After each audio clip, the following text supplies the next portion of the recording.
Earlier today, the Israeli Prime Minister Benjamin Netanyahu said his forces are not leaving Lebanon. That is a sticking point in these conversations. He said it publicly in Israel today. Well, we're going to take a look at it. Well, what would you do to make sure that he doesn't I'm not going sabotage to the tell you deal? what I'm going to do, but it gets solved. I'm a problem solver. I get problems solved real fast, including with Bibi. You know why they told us, don't go into Rafah? Because the President of the United States said he would stop supplying weapons. I said, I respect him very much. He supported us at the beginning of the war, but we have no choice. We will go in, and if necessary, we will fight with our own resources. Because there are moments when you have to know how to tell even the President of the United States what principles you stand by. When I came to President Trump a few weeks ago, I told him, we are going into Iran, because I am not waiting for those who threaten us, those who openly declare that they want to destroy us. By the way, I told him, they want to destroy us first.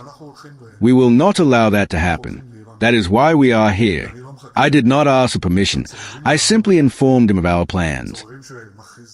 For many in Israel, Trump's latest move is being described as Prime Minister Netanyahu's biggest political challenge in years. Some analysts believe the agreement has given Iran's leadership a diplomatic breakthrough that Israel had long tried to prevent.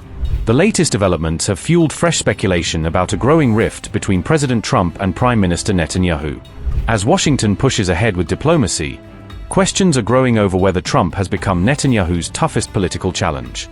Critics say the new agreement represents a major setback for Netanyahu's long-standing strategy toward Iran. Many analysts now believe the biggest political casualty of the U.S. Iran deal could be Benjamin Netanyahu himself. For years, Netanyahu built his reputation as the Israeli leader who could shape Washington's policy on Iran. That political image is now facing new pressure as the United States pursues diplomacy with Tehran. The interim U.S.-Iran agreement has forced Israel to adjust to a strategy it did not help create. The Trump administration moved ahead with direct talks with Iran despite Israel's long-standing objections. The new framework also brings Lebanon into a broader regional de-escalation plan. Analysts say Washington now appears to be prioritizing a diplomatic agreement over Israel's preferred approach toward Iran.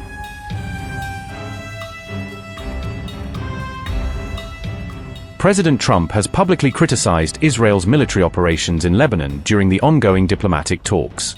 Vice President J.D. Vance also urged critics in Israel not to turn against what he called America's closest ally.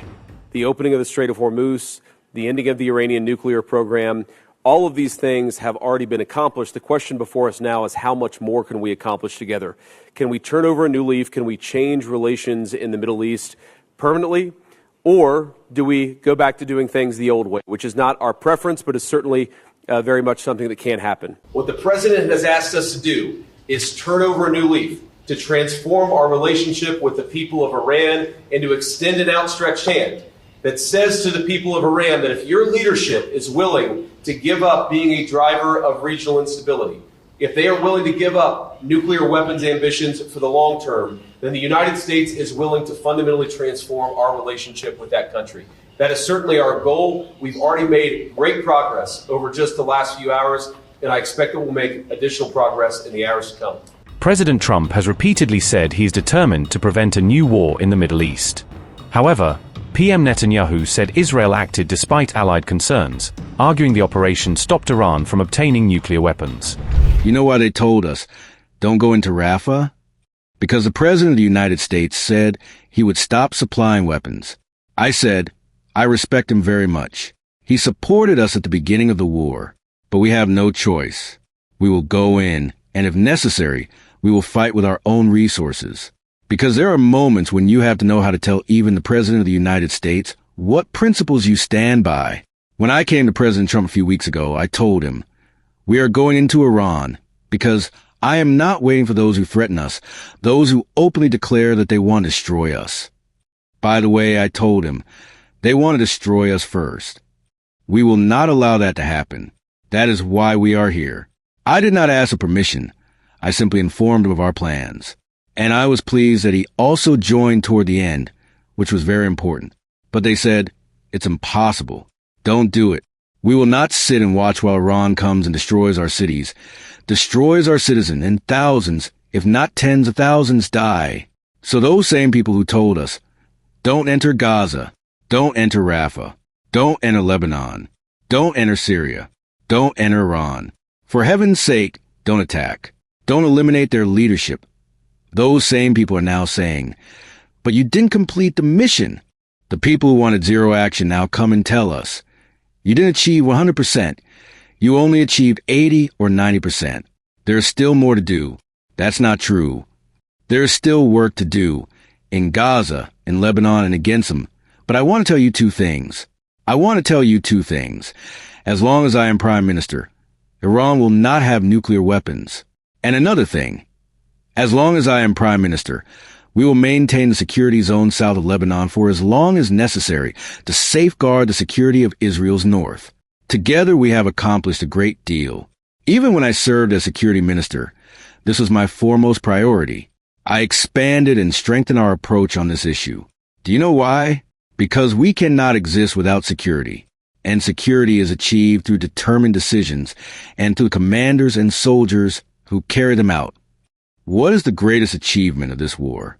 The greatest achievement is that if we had not acted when we did, and if we had not struck them forcefully, Iran would already have had nuclear bombs intended for our destruction. We pushed that threat away. We also pushed back the missile threat. Thousands of ballistic missiles. This is our duty. This is our source of strength. This is the basic principle I believe in. First and foremost, this is our real policy, and I want to continue it, because history does not stop. The challenges will not disappear. Israel must also stand strong in the international arena and continue working with our greatest ally, the United States. I also want to tell you that we have added an extra 350 billion shekels over the coming decade to the defense budget. Why? Because I want the state of Israel to be independent. Because I want an independent domestic defense industry, as self-sufficient as possible. We will also expand our alliances.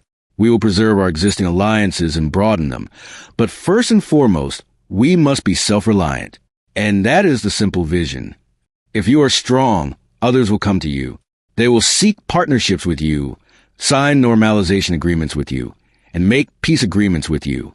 But if you are weak, especially in this region, your fate is at risk, particularly when there are those who openly declare that this is what they want to do to us. In 5 years, in 10 years, and in 30 years, I see a strong Israel, a nation capable of defending itself, protecting its citizens, and continuing to build and develop its future.